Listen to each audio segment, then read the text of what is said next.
Hi viewers welcome to our channel. RGV గారి పైన case నమోదవడం, ఆయనకు నోటీసులు అందడం ఇవన్నీ చూస్తాం. అయితే ఇవాళ ఆయన విచారణకు హాజరు కావాల్సి ఉండగా విచారణ ఎగ్గొట్టేశారు. 4 రోజులు టైం కావాలని చెప్పేసి ఆయన కోరినట్టుగా తెలుస్తుంది. సో ఈ విచారణ ఎగ్గొట్టడం మరి ఎటువంటి పరిణామాలకు దారితీసే అవకాశం కనిపిస్తుంది. సో ఇప్పుడు ఇదే అంశం మీద డిస్కస్ చేయడానికి ప్రజెంట్ మనతో పాటు జగదేవ్ గారు సీనియర్ జర్నలిస్ట్ ఉన్నారు. వారిని అడిగి ఒకసారి తెలుసుకునే ప్రయత్నం చేద్దాం. సార్ నమస్కారం. నమస్తే. సార్ ఆర్జీవి గారి పైన కేసు నమోదైంది, రేపో మాపో అరెస్ట్ అవుతారని చెప్పేసి ఒక ప్రచారం అయితే ఎంతో జరిగింది.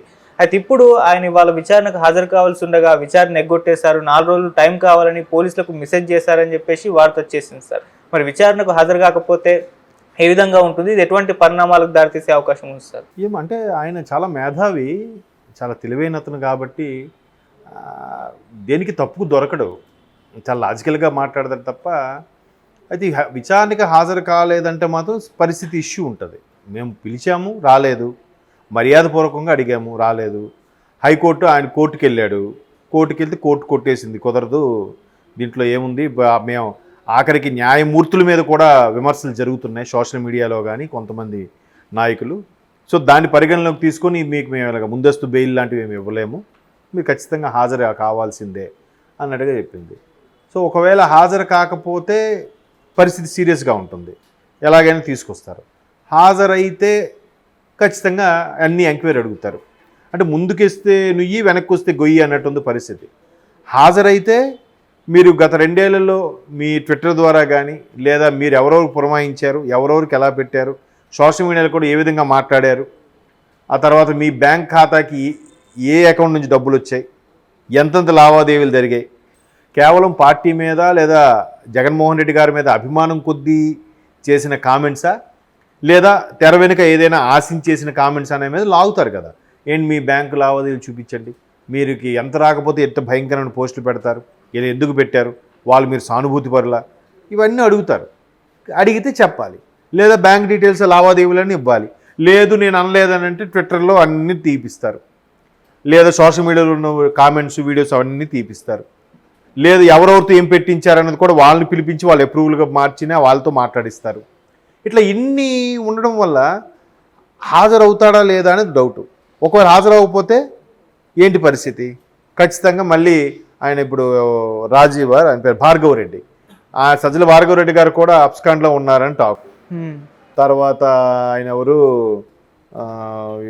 మన శ్రీరెడ్డి గారు, ఎవరెవరో కొంతమంది ఆన్లో లేరు. అంటే మన అనిల్ గారు కూడా, అనిల్ కాదు ఆయన పేరేంటి, బోరుగడ్డ అనిల్ గారు, అనిల్ గారు కూడా ముందు పరారీలో ఉన్న తర్వాత దొరికారని కూడా అన్నారు కదా. సో ఇట్లా ఎవరెవరు ఏంటి ఎక్కడికి వెళ్ళారు వాళ్ళని మరి పరారీలో ఉన్న తర్వాత అయినా సమస్య తీవ్రం అవుతుంది కాబట్టి అరెస్ట్ వరకు దారి తీస్తుంది. అప్పుడైనా ఖచ్చితంగా చెప్పాల్సిందే.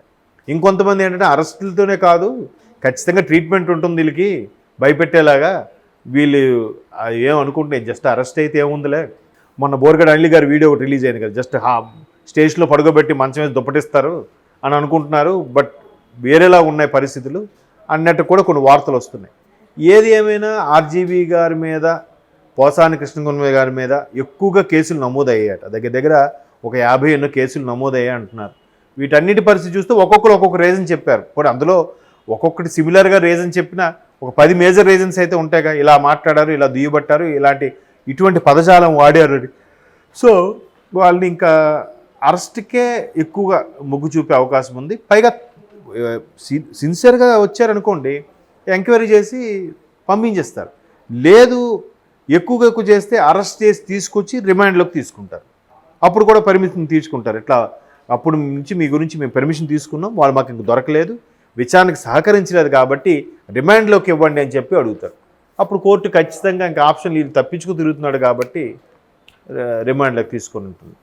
మరి కొంతమంది వైసీపీ వాళ్ళే రామ్ గోపాల్ వర్మ గారిని కనీసం దొరకకుండా అబ్స్కాండ్లో ఉండండి కొద్ది రోజులు, అన్నీ సర్దుకుంటాయి అన్నట్టుగా సలహాలు ఇచ్చారు అని కూడా అంటున్నారు.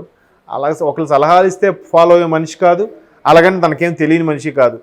అన్ని కేసులు, అన్ని వ్యవహారాలు, అన్ని లావాదేవీలు అన్నీ ఆయనకు తెలుసు.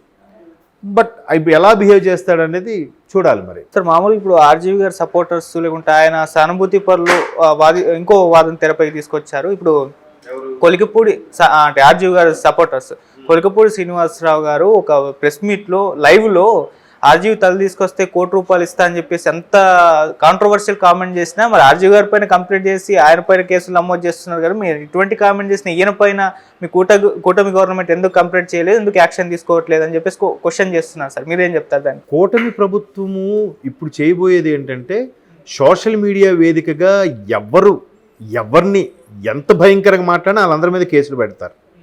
పర్టికులర్గా మా పార్టీ మీ పార్టీ అని చెప్పట్లే. ఇప్పుడు షర్మిలమ్మ మీద విజయమ్మ మీద దారుణమైన కామెంట్స్ చేసిన మనిషి లాంటి మనిషి ఒకడు ఉన్నాడు కదా, ఆయన పేరు ఏదో ఉంది, మరి ఆయన మీద కేసులు పెట్టారుగా. మరి ఆవిడ కామెంట్స్ చేసింది షర్మిలమ్మని విజయమ్మని కదా, వీళ్ళెందుకు మాకెందుకు నన్ను ఊరుకోలేదుగా. రేపొద్దున ఇప్పుడు ఆల్రెడీ రాజేష్ మహాసన్ అని ఉన్నారు ఒక ఆయన, సో ఆయన మీద కూడా ఈయన ఎవరైతే కేసు పెట్టాడో అతని భార్య ఈయన మీద కేసు పెట్టిందంట. మా ఆయన కూడా మా ఆయన మీద తప్పుగా మాట్లాడాడు ఫలానా రాజేష్ మహాసేన్ అనే వ్యక్తి అని. ఆయన కూడా ధైర్యంగా నేను ఫేస్ చేస్తానంటున్నాడు.